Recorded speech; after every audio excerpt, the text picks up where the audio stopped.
Hi there, I'm Lena Anani, and you're listening to She Wrote a Book, where I interview amazing women from all over the world who also happen to be published authors. I created this show to educate, entertain, and inspire you to be the voice you want to hear in the world. Now let's get started. You are listening to episode number 121 of She Wrote a Book, and today I'm interviewing Margaret Schlachter, author of the book Obstacle Race Training: How to Beat Any Course, Compete Like a Champion, and Change Your Life. Obstacle race training gives you the tools you need to jump into the sport of obstacle course racing, which has taken over the sporting world.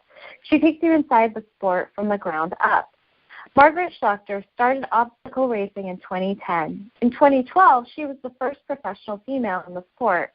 Today, she is one of the leading experts in the field with her website, Dirt in Your Skirt, and editor-in-chief of Mud Run Guide. Again, her book is called Obstacle Race Training: How to Beat Any Course, Compete Like a Champion, and Change Your Life. You can find the link to purchase her book in our show notes for this episode at SheWroteABook.com/121. So, Margaret, it's such a pleasure to have you as a guest today. I'm so thrilled. My first question for you is this: what inspired you to write and publish this book? Well, I had my own. First, thanks for having me on, and then second is, I actually have one of the very rare stories in the book world.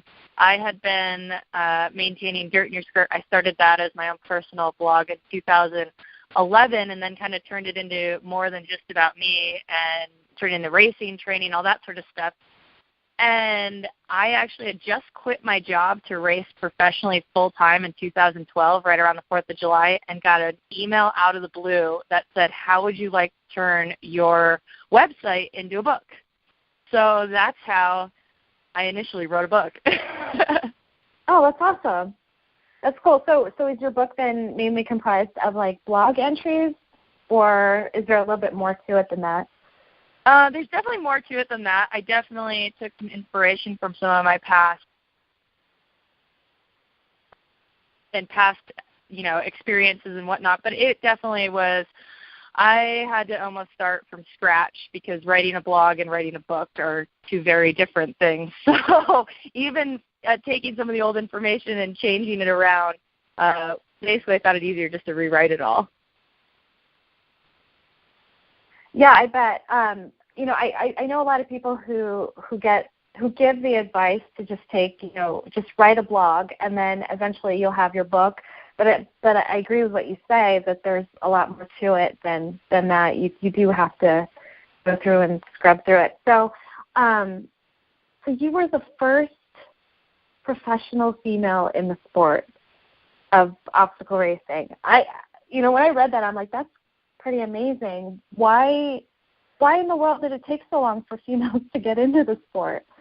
Well, there are definitely females in the sport, but I would say that it really didn't make a big kind of growth in North America until 2010, and it wasn't until the end of 2011 that money started to be given out at races.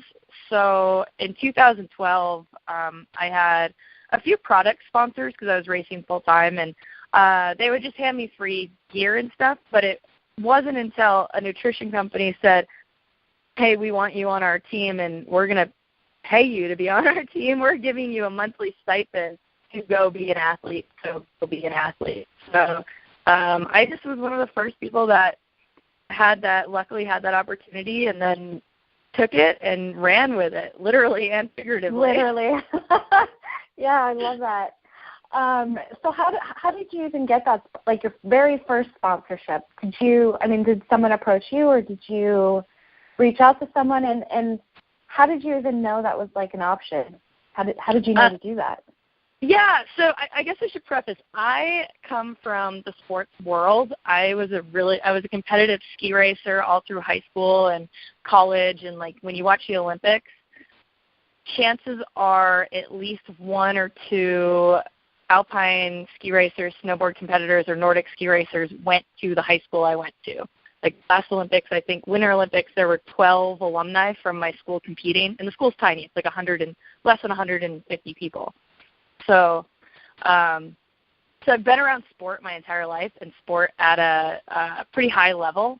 So I knew what that was. I played two sports in college, and then I actually have a degree in strategic management and entrepreneurship. So I kind of coupled all of that together. And it just so happened that the first sponsor I had was a friend's company who was looking to just sort of get their name out a little bit more. And they're like, here, we'll give you some stuff if you, like, talk about us. And I'm like, okay, cool. I like your product anyways. So, and it just kind of snowballed from there. But I would say having the website and having the writing I was doing on the side, helped promote all of that sort of thing. So I was really fortunate that a lot of the companies that I've worked with, it was just one or two phone calls, and we were working together. That's awesome. What has been one of the coolest things that you've experienced now that you took all your knowledge and put it into a book? I would say the coolest thing that I've had is, every once in a while I get a message, and I read all the reviews that get written about the book, good and bad. Thankfully, they're mostly good. And I don't mind constructive criticism for those that didn't like parts of it or whatever. But I think the coolest thing is when I get through my site or through one of the social media channels a message that somebody says, hey, I picked up your book and I just did my first race and I'm hooked and I want to do more. Or, I've heard as well before somebody be like, this was the kickstart that got me back into being active again. Since then I've lost X number of weight. I'm more active. I play with my kids. And when I get stuff like that, I'm like, that's why I wrote the book. That's why I took the time, all the sleepless nights. And I only had 3 months to write my book. So most people have a lot more time than that. I went into total crunch mode and wrote all the whole book and all the photos and everything in 3 months. Why did you only have 3 months? That was my publisher. My publisher gave me a ridiculous deadline. That is pretty nuts, but amazing. I mean, I guess if anyone could do it, you could do it, right? Yeah. I mean, like I said, luckily some of it I already knew what I would want to write in a book, so it just came down to sitting down, and a lot of it was written honestly between 3 in the morning, 2 or 3 in the morning to 6 or 7 in the morning, and then I'd go back to sleep for a couple hours and then write some more or whatever. Because I found that was the quietest time of the day, so I just wrote in the middle of the night. Yeah, that's how I had to do it with my first book. I had to wake up at 4 in the morning and dedicate 2 hours, just knock it out, because nothing else is going to distract me at that point. Yeah, because otherwise, I mean, somebody is emailing you, Facebooking you, whatever, at any other time of the day. So I found that time was the key time to get stuff done. That's awesome. How do you, how do I word this? Your experience with getting a book done in 3 months, getting your book done in 3 months, how is that experience similar to training for an obstacle race? I think they're both the same. When you're training for anything, whether it be an athletic pursuit or you're getting ready to, you're in grad school or you're an undergraduate or even if you're in high school, or you're going for anything, it took commitment, dedication, and just doing it. There were days where I didn't want to write, but I knew that if I sat down and got over the hump, same thing with going out for a workout. It's I'm supposed to run this many miles today. I don't really feel like running. Pretty much every time, the same thing with I got to go to the gym today. Every time, the hardest part is getting your first couple steps or writing the first couple paragraphs. But I found that I think that they're pretty similar because once you get going and once you just sort of commit and say, yes, I'm going to do this, you can really just sit down and start knocking it out. Some days are going to flow better than others, just like some workouts are going to be better than other workouts. But at the end of the day, you did it. You got something done, and once you committed to it. So I would say commitment and dedication. It was I tell people now, it was one of the longest endurance events I've ever done. And until now, I'm currently planning a wedding. I'm getting married next summer. So I've learned this is the newest, longest endurance event ever. Totally. Oh, that's good. That's a good analogy. I love that. So I did have a quick question about your book, going back to your book.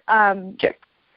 Did you write your book specifically for a female audience, or did you write your book for a more general audience? And why did you decide to do what you did, I guess?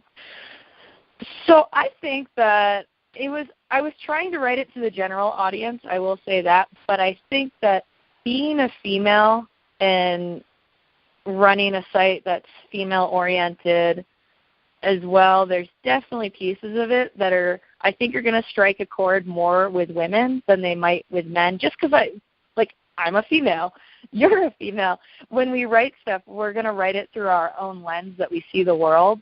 So even though I wrote it for everybody, I think inherently there's parts of it that maybe are more female slanted. But there's definitely something in it for everybody. Awesome. Very cool. And my last question for you is, what do you love most about being an author? I just think, I've only written one book, but I get to write every day for my own website that I run and then the website that I work for, and I've been able to write for a fair number of print and online publications. And I just think it's great to be able to share information. I love sharing information. I love sharing stories. I love sharing stories of others, basically more these days. I like sharing my own story in a lot of ways. But I love telling stories, and whether it's the written format in a book, whether it's online, whether it's a podcast like this, I just love being able to tell stories. And as I progress, I love being able to tell women's stories in particular. I love it. I'm totally in sync with that. I love that so much. Margaret, thank you so much for being our special guest today. We will have a link to your book in the show notes for this episode, and our listeners can find that at SheWroteABook.com/121 to learn more about our author and her awesome book. So thanks again, Margaret. Thank you. Thank you for listening to She Wrote a Book. If you enjoyed this episode, then subscribe now so you can automatically get access to all new episodes, and feel free to share your inspired thoughts with us in the comments too. I'd love to hear from you. Until then, may you always feel good and make magic.